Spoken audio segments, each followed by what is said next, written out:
शादी के बाद मेरी पत्नी हर हफ्ते अपने भाई के घर जाती। मेरे घर वाले उसे जाने से मना करते पर किसी की ना सुनती। एक दिन मैं चुपके से उसके पीछे उसके मायके चला गया तो नौकरानी ने दरवाज़ा खोला। तो मैं छिपकर उसके भाई के कमरे में झांका तो मेरी चीख निकल गई, क्योंकि मेरी पत्नी तो मेरी जिस लड़के से शादी हुई थी वो बहुत ही खूबसूरत थी। ये रिश्ता बहुत जल्दबाजी में हुआ था, इसलिए हम लड़के के घर वालों के बारे में कुछ ज़्यादा जांच पड़ताल नहीं कर पाए। बस हमें इतना ही पता था कि लड़की के माँ बाप नहीं हैं, बस उसका एक बड़ा भाई है, वो भी शादीशुदा है। लड़की देखने में अच्छी और पढ़ी लिखी थी, इसलिए हमारी शादी सिमर नाम की लड़की से तय कर दी गई। कुछ दिनों बाद मेरी और सिमर की शादी बड़ी धूमधाम से हुई। दुल्हन बनकर हमारे घर आई। वह बहुत ही अच्छी थी। उसने आते ही मेरे पूरे घर को संभाल लिया था। मेरे माँ बाप की भी बहुत इज्जत करती थी और मेरा भी बहुत ख्याल रखती थी। मेरे घर वाले सिमर से बहुत खुश थे, लेकिन इसमें एक अजीब सी आदत थी।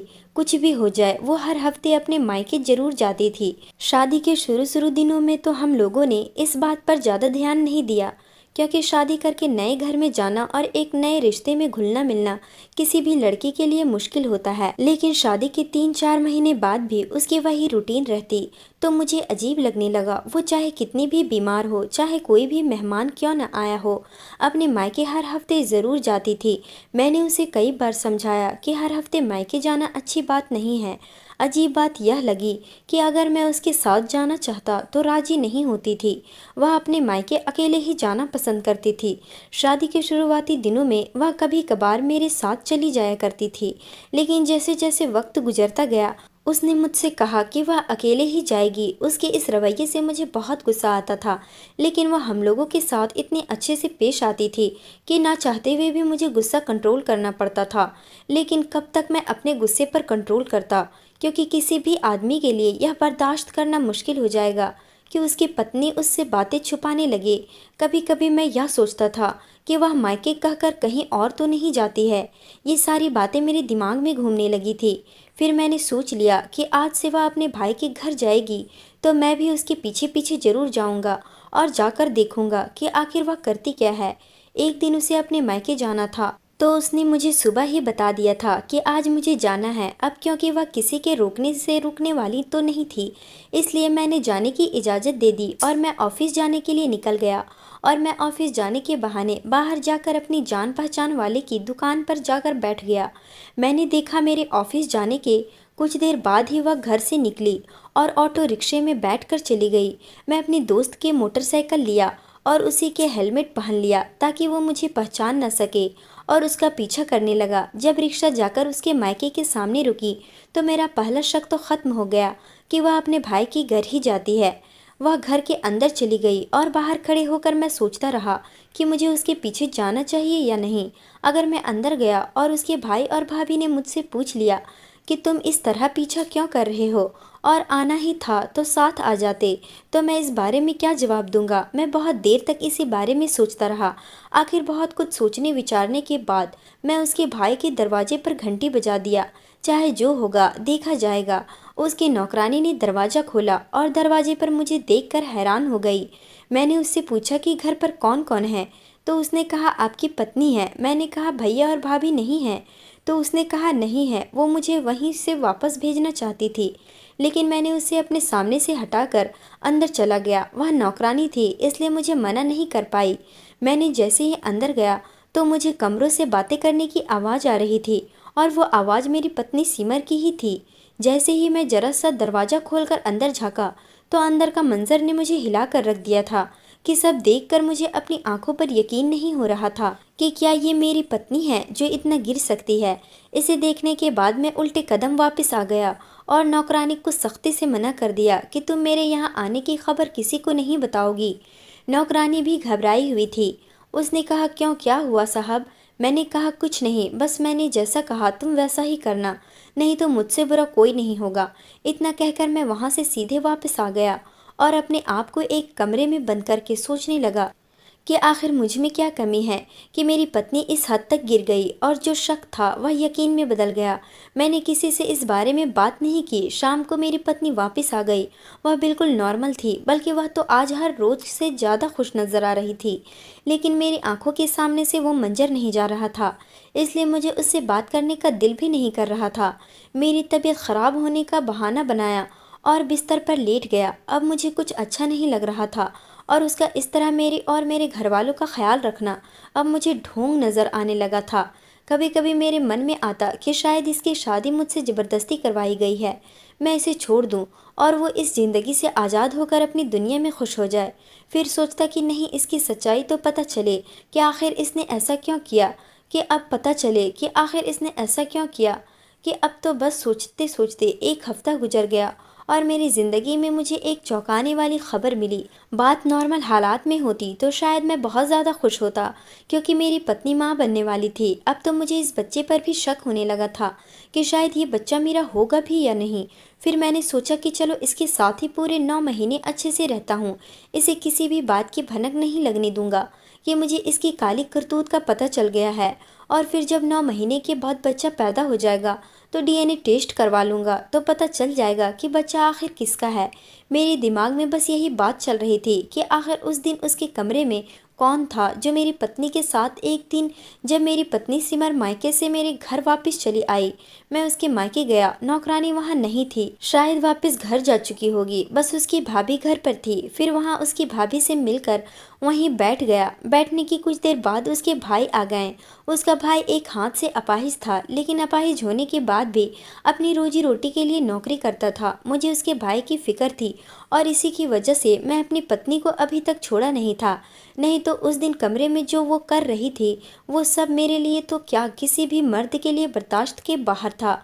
मैं उसे कब का छोड़ चुका होता, लेकिन उसके भाई के बारे में सोचकर रुक जाता कि कितनी मेहनत से वह अपना घर चलाते हैं, और उन्होंने अपनी सारी जमा पूंजी लगाकर धूमधाम से अपनी बहन की शादी करवाई है, और इसकी बहन ना जाने क्या खेल खेल रही है। इसलिए मैं चाहता था कि मैं अब भी पत्नी की सारी करतूत का अच्छे तरीके से पता लगाकर सारे सबूत के साथ सबके सामने उसकी इस हरकत का खुलासा कर सके, ताकि मुझे पछताना न पड़े कि मैंने बिना जांच पड़ताल किए ही अपनी पत्नी पर सवाल उठाया है। क्योंकि कहते हैं ना, कभी कभी आंखों से देखा हुआ भी झूठ हो जाता है। धीरे धीरे वक्त गुजरता रहा और मैं अपनी पत्नी के बहुत अच्छे से ख्याल रखने लगा था, क्योंकि अगर वो अच्छा होने का नाटक कर सकती है तो मैं भी अच्छा होने का दिखावा कर सकता हूँ। मेरे घर वाले को लगने लगा था कि मैं बच्चा होने की वजह से उसका बहुत अच्छे से ख्याल रख रहा हूँ। मेरे घर वाले भी उसका बहुत अच्छे से ख्याल रखते थे। और सोचने वाली बात तो ये थी कि प्रेगनेंसी के दौरान भी वह अपने भाई के घर जाना नहीं छोड़ती थी। वह हर हफ्ते अपने भाई के घर जरूर जाती थी। जाने क्या चक्कर था, मैं और मेरे घर वाले उसे कई बार मना कर चुके थे कि अभी इस हालात में मत जाया करो, या अपने भाई भाभी से कहो कि वो लोग यहाँ आकर तुमसे मिल ले। लेकिन मेरी पत्नी सिमर ने कह दिया कि नहीं, मुझे ही वहाँ जाना है, चाहे 1 घंटे के लिए ही जाओ, लेकिन मुझे ही जाना है। कभी कभी रूटीन चेकअप के लिए डॉक्टर के पास जाती तो मुझसे कहते कि आप घर चले जाओ, मैं अपने भाई के घर होकर आऊँगी। हैरत की बात ये थी कि अगर उसके घर वाले उसे इतना ही प्यार करते थे तो उन लोगों का भी फर्ज बनता था कि वो लोग इस हालात में उसका हालचाल लेने के लिए आ जाते। लेकिन वो लोग हमारे घर नहीं आते। हाँ, कभी कभार मौके पर आ जाते थे। मैंने उन लोगों से इस बारे में कई दफ़ा बात भी की थी कि आप लोग ही सिमर से मिलने आ जाया करे, तो उसका भाई कहता कि बेटी के घर बार बार आना अच्छी बात नहीं है। उसके भाई की बात सुनकर मुझे हैरत होती है कि एक ही माँ बाप के 2 बच्चे में कितना फ़र्क है। भाई इतना ख़ानदानी है कि छोटी छोटी बातों का भी ख्याल रखता है, और बहन इतनी गिरी हुई है कि अपने भाई भाभी अपने पति को धोखा दे रही है। मुझे अब बस इस बात का इंतज़ार था कि जो कुछ मैंने अपनी आंखों से देखा वह सच था या नहीं, क्योंकि मेरी पत्नी को देखकर किसी भी अंदाजे से यह नहीं लगता था कि वह मुझे नहीं पसंद करती है। मेरी माँ बाप के साथ भी बहुत अच्छे से रहती थी। अगर उसकी ज़िंदगी में कोई और होता तो यकीनन वह मेरे घर पर वक्त गुजारने के लिए ही रहती। अब तो मैं उसको उसके मायके घर जाने से भी बहुत नाराज़ होता, पर वह किसी की नहीं सुनती, और वह वहाँ से आने के बाद हमारे साथ इस तरह से रहती कि हम लोग ना चाहते हुए भी अपनी नाराज़गी को ख़त्म कर लेते। डॉक्टर ने उसे बेड रेस्ट के लिए बोल दिया। अब उसका मन था कि वह इन दिनों अपने भाई के घर पर ही गुजारे, और अपना बच्चा वहीं पर पैदा करे।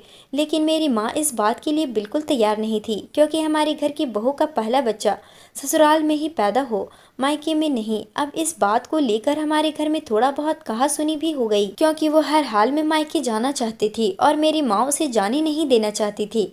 इस बात पर मैं भी बहुत गुस्सा हुआ कि ऐसी क्या बेकरारी है कि हर सूरत में तुम वहाँ जाना चाहती हो, तुम्हें किसी की बात का भी कोई ख्याल नहीं है। अगर भाई भाभी को मिलना ही है तो वो खुद यहाँ पर तुमसे मिलने आ सकते हैं, लेकिन भाई भाभी से मिलने का सिर्फ एक बहाना था, और यह बात तो सिर्फ मैं ही जानता था। मैंने दिन में ध्यान दिया था कि चाहे जो कुछ भी हो जाए उसे उसके मायके नहीं जाने दूंगा, चाहे जितनी भी बेकरारी दिखाए। अगर इसका आशिक भी इतना ही बेकरार होगा तो वह हमारे घर जरूर आएगा और मैं उसे रंगे हाथ पकड़ लूंगा। हम सबकी जीत पर अपनी भाभी के समझाने पर वह यहाँ पर रुक गई, लेकिन वह बहुत परेशान रहती थी, जैसे कि उसका कुछ खो गया हो। मैं हर बार उसकी परेशानी की वजह पूछता, लेकिन वो कुछ नहीं बताती।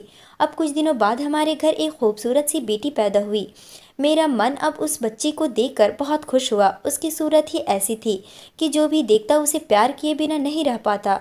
लेकिन मैं अपने दिल में शक लिए बैठा हुआ था। मुझे नहीं लगता था कि मेरी बेटी है। हमारे घर 7वें दिन बाद ही बच्ची का बाल उतरवा दिया जाता था, इसलिए मैं रस्म के मुताबिक 7वें दिन जब बच्चे का बाल उतारा गया तो मैं उसके कुछ बाल लेकर डीएनए टेस्ट करवाने लेकर चला गया।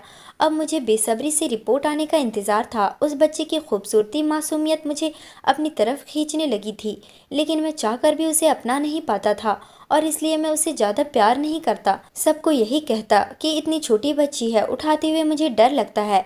नॉर्मल बात है, बहुत लोग छोटे बच्चे नहीं उठा पाते, लेकिन बच्चा पैदा होने के 1 महीने बाद ही एक और नया ड्रामा शुरू हो गया। जब बच्चा 1 महीना का हुआ तो सिमर कहने लगी कि मुझे अब अपने मायके जाकर रहना है। इसकी भैया भाभी भी इसे लेने आ गए। उन्होंने कहा कि अब हम सिमर को अपने घर ले जाना चाहते हैं।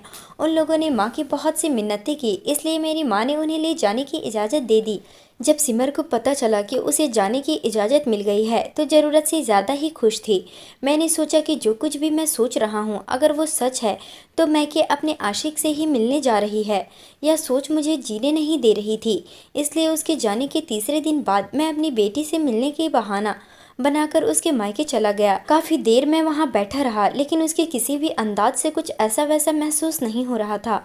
लेकिन हैरत की बात ये थी कि पहले उनके घर सिर्फ एक ही नौकरानी थी, अब उन लोगों ने एक आदमी नौकर भी रख लिया था।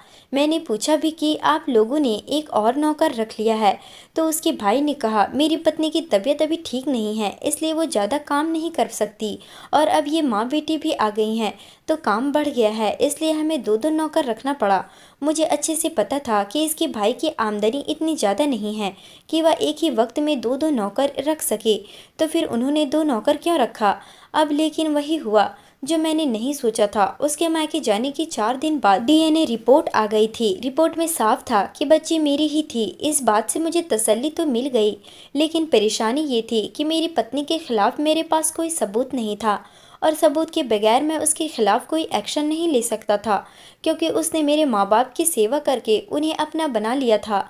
अगर गलती से मैं उसे डांट भी देता तो मेरे माँ बाप मुझे ही गलत ठहराते, और जब उन्हें यह पता चलेगा कि मैं उस पर इतने गलत इल्ज़ाम लगा रहा हूँ तो मेरी बातों पर बिल्कुल भी यकीन नहीं करेंगे। इसलिए मैं मजबूर था और इसी सोच में था कि ऐसे कौन से सबूत मेरे हाथ लग जाए कि दूध का दूध और पानी का पानी हो जाए।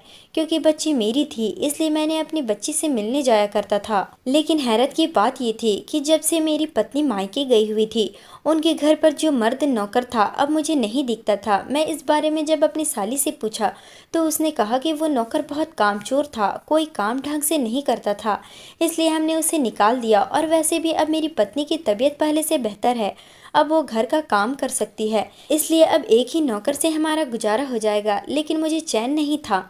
मुझे लगता था कि वो नौकर ज़रूर मेरी पत्नी का आशिक था। लेकिन हैरत की बात ये थी कि मैं अभी तक अपनी पत्नी के खिलाफ कोई सबूत नहीं जुटा पाया था जिससे मैं उसे गलत साबित कर सकता। अपने मायके रहने के कुछ दिन बाद उसे लेकर हम घर आ गए, लेकिन उसकी वही रूटीन थी।